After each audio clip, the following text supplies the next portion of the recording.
बघा रायगड जिल्ह्याकडे वळूया। श्रीवर्धनमध्ये सुनील तटकरेंना धक्का आहे। बघा राष्ट्रवादी काँग्रेसचा धक्का आहे, कारण त्यांच्या उमेदवाराचा पराभव झालेला आहे। बघा श्रीवर्धनमध्ये अतुल चोगले जे ठाकरे गटाचे उमेदवार आहेत ते विजयी झालेत। राष्ट्रवादी अजित पवार गटाला मोठा धक्का बसलेला आहे, पराभव पत्करावा लागलेला आहे। श्रीवर्धनमध्ये तटकरेंना जोरदार धक्का बसलाय।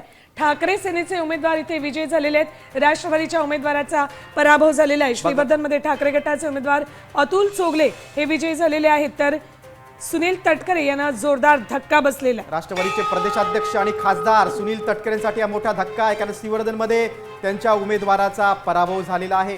ठाकरे सेनेनं तिथं मुसंडी मारलेली आहे। ठाकरे सेनेचे अतुल चोगले हे विजयी झालेले आहेत। श्रीवर्धनमध्ये राष्ट्रवादीचा बालेकिल्ला सुनील तटकरे यांचं त्या ठिकाणी वर्चस्व, मात्र त्याच श्रीवर्धनमध्ये सुनील तटकरेंना जोरदार धक्का बसलाय आणि ठाकरे सेनेनं मुसंडी मारले। ठाकरे सेनेचे अतुल चोगले या ठिकाणी विजयी झालेत।